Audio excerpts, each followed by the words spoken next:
Welcome to the project summary video for another power supply in the wall. This PC controlled DC power supply was built in the winter term of 2023 in ECE 342 Junior Design 2. This power supply system will take in a user input via the PC graphic user interface, and based on the input will have two channel outputs ranging from 2 to 14 volts at 1.5 amp max. With our system, one could, for example, power a guitar pedal chain at 9 volts or do project testing for another system that requires less than 14 volts. Our goal was to create a system that almost entirely from scratch would have a stable DC output voltage of which we could make practical use moving forward in our ECE careers. The system contains 6 main sections. First, the graphic user interface on the PC, which takes in user input and sends it via USB serial to the Arduino microcontroller for system handling.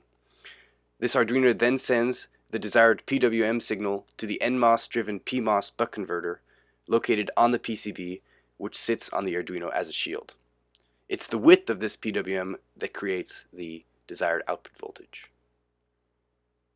This output voltage is sensed by current and voltage sensors, blue and green, which send data back to the Arduino, which is in turn reported to the LCD screen. Lastly, here is the 2-channel output stage. Through working on this project as a team, we learned how convoluted the design process is, having to return to the original design many times as issues cropped up throughout the project.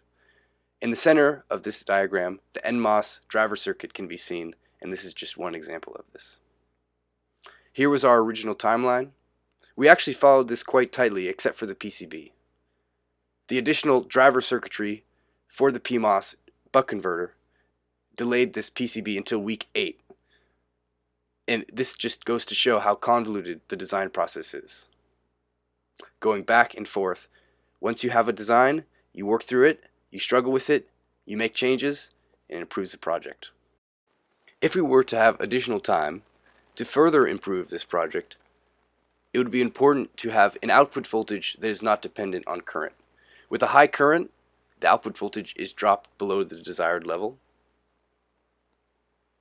So, a voltage regulator on the output stage would fix this issue. Thanks for checking out this project summary for another power supply in the wall.